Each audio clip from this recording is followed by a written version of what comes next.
रसिक श्रोते हो, आमचे स्नेही श्री माधवराव हुले यांच्या संग्रहातून एक अप्रतिम असा लेख, आयुष्याची वजाबाकी. अभिवाचन उमेश शिंदे. मित्र हो, सहचारिणी असता सोबत तोपर्यंत तो राजा असतो. साथ सुटता तिची तो आयुष्यातून वजा होतो. जीवनात प्रत्येक व्यक्तीची कदर करा, कारण हा जन्म पुन्हा मिळत नाही आणि एकदा गेलेली व्यक्ती पुन्हा भेटत नाही. कधी कधी एखादा आजार हा औषधाने बरा होत नाही, तर एखाद्या व्यक्तीने दिलेल्या शाब्दिक आधाराने बरा होतो. म्हणून शब्दाला धार नाही तर आधार हवा. मित्र हो, कायम टिकणारी गोष्ट एकच, ती म्हणजे माणुसकी, नम्रता आणि चारित्र्य. म्हणून पैशापेक्षा जीवाभावाची जिवलग माणसं जोडा आणि जपा. हीच खरी आपली संपत्ती आहे. ज्याला दुःखाची जाणीव असते ना, त्याला सुखाची किंमतही असते. म्हणून आपण जे दिवस काढले आहेत त्याची नेहमी जाणीव ठेवा. सुंदर चेहरा म्हातारा होतो, बलाढ्य शरीर एक दिवस गळून पडतं, पद सुद्धा एक दिवस निघून जातं, परंतु एक चांगला माणूस नेहमी चांगलाच राहतो बरं का. आणि तोही आपल्या माणसासाठी.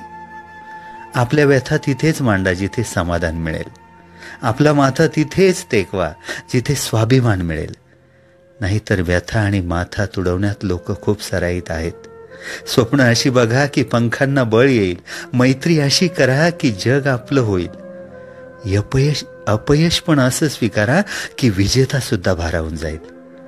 आणि मित्र, माणूस असं बना की माणुसकी सुद्धा नतमस्तक होईल. कधीही कुणाला द्यायचाच असेल तर तुमचा वेळ द्या, कारण इतर वस्तू रागात परत केल्या जातात बरं का. पण दिलेला चांगला वेळ हा कायमच्या अप्रतिम अशा आठवणी देऊन जातो. त्या फेकल्याही जात नाहीत आणि वायाही जात नाहीत. पडत्या काळात दिलेली सोबत ही मोठमोठे घावही सहज भरून काढते. मित्रांनो, दुसऱ्यांसाठी डोळ्यात पाणी आलं की समजावं, आपल्यात अजून माणुसकी शिल्लक आहे. एक माणूस 20-25 लोकांना 2 हाताने मारू शकत नाही, पण तोच माणूस 2 हात जोडून लाखो लोकांच्या हृदयावर राज्य करू शकतो. थकलेल्या शरीराला कुठेही झोप लागते हो, पण थकलेल्या मनाला मात्र कुठेच झोप लागत नाही. म्हणूनच शरीर थकलं तरी चालेल, परंतु मनाला कधी थकू देऊ नका. कितीही कमावून ठेवले तरी बाकी राहते शून्य, आणि संकटाच्या वेळी कामाला येतं ते आपल्या कर्माने साठवलेलं पुण्य. माणूस मातीचा आहे की जातीचा हे महत्वाचं नाहीये. माणूस मातीचा आहे की जातीचा आहे हे महत्वाचं नाहीये. अंधारात प्रकाश किती देतो हे महत्वाचं आहे. त्याचप्रमाणे मित्र गरीब आहे की श्रीमंत हे महत्वाचं नाही. तुमच्या संकटात किती खंबीरपणे तुमच्या पाठीशी उभा राहतो हे महत्वाचं आहे. दुसऱ्याचं भलं करायला कोणत्याही पदाची किंवा पैशाची गरज नसते, फक्त मनात चांगली भावना लागते. आयुष्यात काही सोडून द्यायचं असेल ना, तर समोरच्याकडून अपेक्षा करणं सोडून द्या. मित्र हो, आयुष्यात जर काही सोडून द्यायचं असेल तर समोरच्याकडून अपेक्षा करणं सोडून द्या.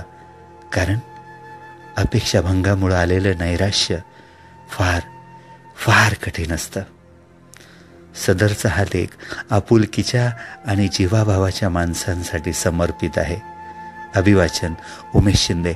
खूप धन्यवाद.